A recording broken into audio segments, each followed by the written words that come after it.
नमस्कार। पारकर न्यूज में मैं सुहास आमरे। भारतीय SARS-CoV-2 जीनोमिक्स कंसोर्टियम का कहना है कि देश में ओमिक्रॉन अपने सामुदायिक प्रसारण यानी कम्युनिटी ट्रांसमिशन के चरण में है।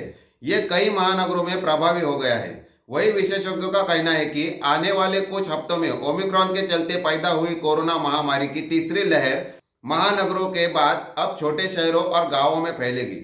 विशेषज्ञों के माने तो हर बार महामारी की लहर ऐसा ही प्रदर्शन करती है।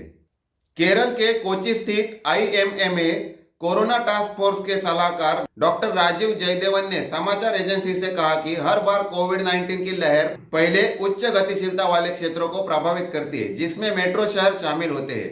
इसके बाद छोटे क्षेत्रों और गांवों का नंबर आता है। ऐसे में ओमिक्रॉन संचालित लहर अगले कुछ हफ्तों के भीतर छोटे शहरों या कस्बों और गांवों का रुख करेगी। ये एक प्रवृत्ति है जिसे दुनिया भर में देखा गया है। ये पूछे जाने पर कि क्या ओमिक्रॉन कोरोना के दूसरे वेरिएंट की जगह ले सकता है और क्या ये आने वाले दिनों में एक सामान्य सर्दी के रूप में तब्दील हो जाएगा, डॉक्टर राजीव जयदेवन ने कहा, यह असल सच्चाई नहीं है। यदि आप पिछले 2 वर्षों में महामारी के आंकड़ों पर गौर करें तो तमाम वेरिएंट का प्रकोप थमता नजर आएगा। महामारी के साथ ऐसा होता है कि कोई भी वेरिएंट लंबे समय तक प्रभावी नहीं रह सकता है।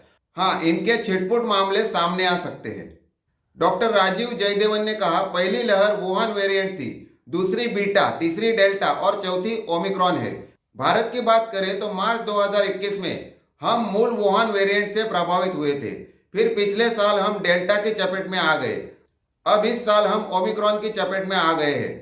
पिछले आंकड़ों के आधार पर हम कह सकते हैं कि ओमिक्रॉन थोड़ी देर में प्रभावी रहेगा। इसके डेल्टा वेरिएंट की तरह लंबे समय तक प्रभावी रहने की संभावना नहीं है। डॉक्टर जयदेवन ने कहा कि इस समय दोनों वेरिएंट समान व्यवहार कर रहे हैं। इनमें से कोई भी एक दूसरे से अधिक खतरनाक नहीं है। देश में जब डेल्टा वेरिएंट ने दस्तक दी थी तो हमारी आबादी का एक बड़ा वर्ग डर गया था। लोगों ने पहले कभी ऐसा वायरस नहीं देखा था। यही नहीं कि लोगों का टीकाकरण नहीं हो पाया था। अब जब ओमिक्रॉन फैल रहा है, अधिकांश लोगों को टीकाकरण लग चुका है। यही नहीं, लोग भी पहले से जागरूक हो गए हैं। अब हर कोई जानता है कि ओमिक्रॉन डेल्टा से अलग व्यवहार करता है।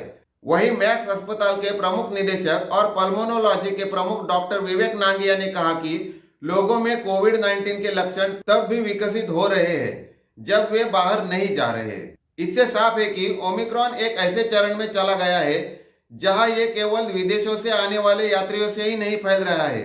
जिन लोगों ने बाहर की यात्रा नहीं की है और यहां तक कि जो अपने घर से भी बाहर नहीं निकले हैं, उनमें भी लक्षण विकसित हो रहे हैं। जाहिर है कम्युनिटी स्प्रेड के कारण मामलों में वृद्धि हुई है। भारतीय SARS-CoV-2 जीनोमिक्स कंसोर्टियम ने रविवार को अपने साप्ताहिक बुलेटिन में कहा कि देश में कोरोना का ओमिक्रॉन वेरिएंट सामुदायिक प्रसारण यानी कम्युनिटी ट्रांसमिशन के चरण में है। यह कई महानगरों में प्रभावी हो गया है जहां संक्रमण के नए मामले तेजी से बढ़ रहे हैं। भारतीय SARS-CoV-2 जीनोमिक्स सीक्वेंसिंग कंसोर्टियम ने कहा कि देश में ओमिक्रॉन के सबसे वेरिएंट BA.2 की कुछ हिस्सों में मौजूदगी मिली है। दोस्तों, ये रही कोरोना के बारे में जानकारी। ऐसी ही दिलचस्प खबरें जानने के लिए देखते रहिए पारकर न्यूज। धन्यवाद।